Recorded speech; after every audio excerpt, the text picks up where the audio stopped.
Elle est parfois dramatique, d'autres fois satirique.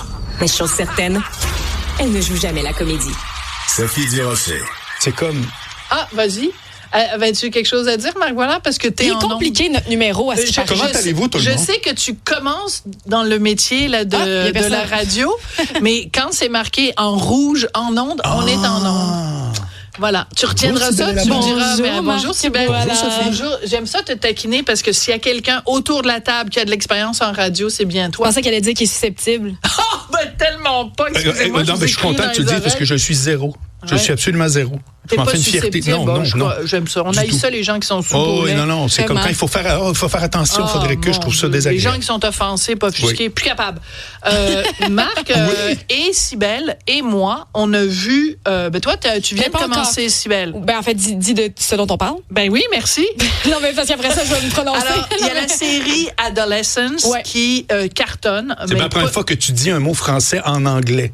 Tu pouvais le dire totalement en français, tu le dis en anglais. Ben, c'est comme, disons, Game of Thrones. Pourquoi je vais dire, je sais même pas comment... Elle fait du cherry picking, mais c'est ça, mais je l'ai pas vu au complet. Écoute, je vais pouvoir faire l'introduction. Non. C'est ton show, c'est mon show. Je suis d'accord. Excuse-moi, je suis une épice, c'est toi le principal. On a dit qu'on haïssait ça, le monde spoilé, commence pas. C'est très drôle. Alors, on recommence. Mesdames et messieurs, il est 14h47 et à Cube Radio, on va parler de la série Adolescence qui est diffusée sur Netflix et qui est en ce moment la série numéro 1 de Netflix, mais pas juste aux États-Unis, pas juste au Canada, partout à travers le monde. Je pense qu'on est rendu à plus de 23 millions de personnes qui l'ont vu. Toi et moi, Marc, on l'a vu les 4 épisodes. Moi, j'ai commencé, je suis dans... Cybole, j'aime donc bien ça. C'est encore plus hot que Cybèle et la bête. Aïe, aïe, Cybole. Holy shit. C'est très fort. Cybole, ça s'arrêtera jamais. Ben, c'est tout le temps qu'on avait, mesdames, messieurs. Bonne journée. Hey, on se revoit la semaine prochaine. Hey, Cybole, tu vas-tu nous dire ce que tu avais à dire, là? Ça vraiment qu'on peut sacrer. Après ça, il y en a d'autres. On pourrait faire une chronique sur tous les jeux de mots que j'ai eu dans ma vie. C'est extraordinaire. Non, ils sont tout aussi hot que ceux que tu as ici, mais lui, il est drôle. Non, excuse-moi. Hey, on a dit qu'on n'était pas spoilés. Qu'est-ce que c'est ça, Marc? Là, tu parles, je suis un surnommé. C'était mon premier métier. C'est vrai. Cybèle et la bête. Ça, c'est vrai. Bon, Cybèle a quelque chose à dire. Elle embrasse, mesdames, messieurs. Attention, ça va être sur YouTube. Tu voulais un moment sucré? Cybèle, Olivier ou une autre option? Cybèle, vas-tu finir ce que t'as à dire? Moi, je l'ai pas vu. En fait, c'est plate, là. Je l'ai pas vu au complet. Je veux pas de divulgacheur. Non, tu veux pas qu'on te dise que la fin, c'est que... OK. Bon. C'est hot. Alors, donc, toi, tu as commencé à le regarder, donc on ne fera pas de divulgacheur. Mon Dieu, je pense que j'ai jamais autant ri en ondes. Ben, voyons donc. C'est plate. Pourquoi il faut regarder cette série-là, Marc Boilard? Alors, ce que je trouve oui, on se réapproprie notre contenu.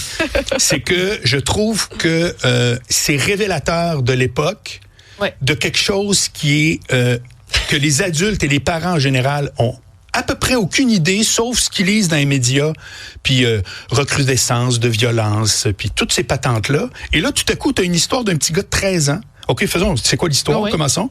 C'est une famille, petit gars de 13 ans, fille de 15 ans, en Angleterre, en banlieue. Le bonhomme est plombier. Ils sont ensemble depuis des années. C'est très, très, très standard. Et le film commence et tout à coup, bang, arrestation avec toute l'équipe SWAT. Le petit gars est accusé de meurtre. Mm-hmm. Il est accusé d'avoir tué une jeune fille qui... De son âge à l'école. De son école. Et donc, sans rien divulgacher, il reste que... les médias sociaux et les rapports entre les jeunes sur les médias sociaux sont au cœur de l'histoire et au cœur des 4 épisodes. Oui. Et au cœur aussi de ça, c'est la dichotomie entre le langage numérique utilisé par les jeunes et le langage en anglais des parents. Et les parents ignorent complètement. C'est comme un nouveau langage, un nouveau comportement que les parents et même la police ne connaît pas. Et ce désarroi-là, c'est pour ça que je trouve que c'est extrêmement payant pour des parents qui ont des enfants à la maison. Là. Évidemment, si ton gars il a 32 ans et est marié, c'est autre chose. Mais tant que les enfants sont à la maison, c'est que non seulement c'est des codes que tout le monde ignore, mais où veux-tu intervenir? C'est un premier point. comme parent, là, où veux-tu intervenir? À part interdire accès à Internet et t'interdiras jamais ce qui va se passer dans la cour d'école. Ben voilà. Tu l'as vécu, t'en as un gars, c'est ça? Oui. Bon. 17 ans, oui. Bon, ben, il était dans les médias sociaux, bon, blablabla. Ça fait que ça, je trouve ça extrêmement intéressant de voir cet aspect-là. C'est-à-dire, l'alarme doit sonner, et cette alarme-là, c'est pas juste, pourtant, moi, je suis un bon parent. Mm-hmm. Parce que, encore là, sans rien dire, pour pas que Cibole soit en Cibole, et à la toute fin, les parents sont désemparés. Okay. Puis on comprend. Parce que où sont-ils responsables le moindrement d'une situation de même? Ça fait que je trouve ça le fun qu'il n'y a pas de blâme à faire, parce que c'est un peu dans la petite musique ambiante que, ouais, moi, les miens sont bien élevés, tu sais. Excuse-moi, là. C'est pas ça. Personne n'est à l'abri de ça. Non. D'autant plus que, donc, ils ont 2 enfants. Il y en a un qui peut-être, en tout cas, un qui est accusé d'avoir commis un meurtre, l'autre qui a pas ce type de problème-là. Pas du tout. Donc, les parents, évidemment, se demandent un peu pourquoi un et pas l'autre. Donc, sans rien divulgacher. Par contre, ce qui m'interpelle beaucoup, c'est que toi, Cybèle, tu n'as pas d'enfant. Marc, toi, tu n'as pas d'enfant. Et pourtant, tu as vu les 4 épisodes et tu considères que c'est un incontournable. Donc, il faut arrêter de dire c'est un incontournable pour les gens. Parce que non. Tu n'as pas d'enfant toi-même, mais en même temps, dans la vie de tous les jours, tu côtoies plein d'ados et on s'en rend tous compte. C'est une génération qui vit sur une autre planète, qui a son propre langage. C'est un univers parallèle, absolument. Et tu vois, c'est drôle parce que ce matin, j'accompagnais mon fils au cégep et on s'est mis à parler, je ne sais pas pourquoi, on s'est mis à parler de la tour de Babel. Et je lui expliquais que dans la Bible, c'est Babel, les gens parlent plein de langages et personne ne se comprend. Puis là, je te parle, puis je me dis, ben dans le fond, c'est ça. Ouais. C'est la tour de Babel, Internet. Ouais. On ne se comprend pas, on ne parle pas le même langage. Ben pour cette génération-là, les très jeunes, parce qu'à partir de toi puis moi, on s'écrit sur Internet, c'est autre chose. Ben moi, ce qui m'a marqué, puis qui est juste, ça va pas nécessairement ajouter à la réflexion, mais la manière, en fait, parce que le jeune est arrêté, donc au début du premier épisode, et la manière dont les policiers rentrent, je me suis dit, ça se passe-tu de même au Canada? Tu sais, c'était intense, là, vraiment, comme si c'était un terroriste. Il défonce la porte. Il est accusé de meurtre. Il est accusé de meurtre. Oui, mais c'est vraiment comme ça que ça se passe. J'imagine. En tout cas, en Angleterre, moi, ça m'a choqué comment c'était. Là, ce qui te choque, c'est que tu vois le petit gars qui sont toutous, il y a 13 ans, puis on s'attend qu'ils vont rentrer chercher une gang de drogués. Et c'est un petit sauf que ça illustre exactement. Ou qu'ils arrêtent le père ou la mère, à la rigueur. Ça illustre exactement l'intérêt de la série, c'est que tout ça a lieu avec un présumé meurtrier de 13 ans. Voilà. Alors, ce qui est intéressant, c'est que, donc, normalement, je ne passerai pas 28 heures à parler d'une série de Netflix, mais ce qui est intéressant, c'est qu'au-delà du phénomène de cette série-là, c'est la discussion qu'elle a générée. Vraiment. Et tu vois, sort ces jours-ci en français, donc, un livre d'un chercheur américain qui s'appelle Haidt, H-A-I-D-T, je pense, où il parle justement de la génération numérique et à quel point ça a changé jusqu'au cerveau des enfants.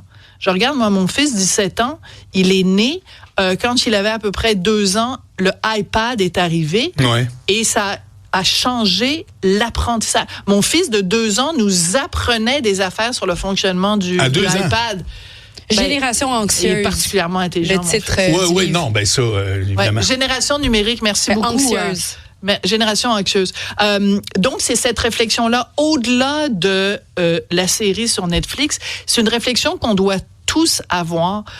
Quel genre de bibite on a créé avec les médias sociaux? Quel genre de... Parce que je le vois même chez les adultes, Marc. Des gens qui sont hyper dépendants du petit pouce en l'air, de l'approbation, de combien j'ai de gens qui me suivent. C'est une maladie. Peux-tu te faire part de ma théorie de ça? Oui, vas-y. Ce que ça détruit, les médias sociaux, c'est la capacité d'accepter d'être contrarié. Parce que tu peux toujours trouver quelqu'un qui pense comme toi, puis tu peux tout à coup te fondre dans un groupe. La chambre d'écho, la fameuse chambre d'écho. Exactement. Alors qu'avant, tu étais contrarié sur une base constante par tes collègues, par tes amis à la classe, etc. C'est pas rien, ça, dans la société d'aujourd'hui. Des gens qui disent, je suis contrarié et j'ai raison d'être contrarié. Au lieu de dire, je vais apprendre à être contrarié. Mais toi, tu as quel âge? J'ai 58. T'as 58, t'es capable de le prendre. Oui. Mettons, tu serais contrarié, t'es capable de le prendre. le petit gars, il a 13 ans. Ouais. T'sais, ils sont pas équipés. Non. C'est comme, ils ont pas encore leur carapace, puis ils sont exposés à des choses 8 fois plus difficiles que vivent des adultes. Absolument. Mais ils ont 0 carapace. C'est pour ça qu'ils se font démolir. C'est pour ça que c'est d'une tristesse sans nom. Puis c'est extrêmement inquiétant. Merci beaucoup, Marc Boilard, pour cette réflexion si belle. Bonjour, Vraiment, je m'excuse encore sincèrement, mais ça nous a donné un sacré fou rire quand même. Merci beaucoup, Cybèle Olivier. Merci beaucoup, Hugo Veilleux. Merci à Jean-Philippe Leroux à la mise en onde et merci beaucoup à vous qui nous écoutez, qui nous regardez. Merci d'aimer nos folies. À demain.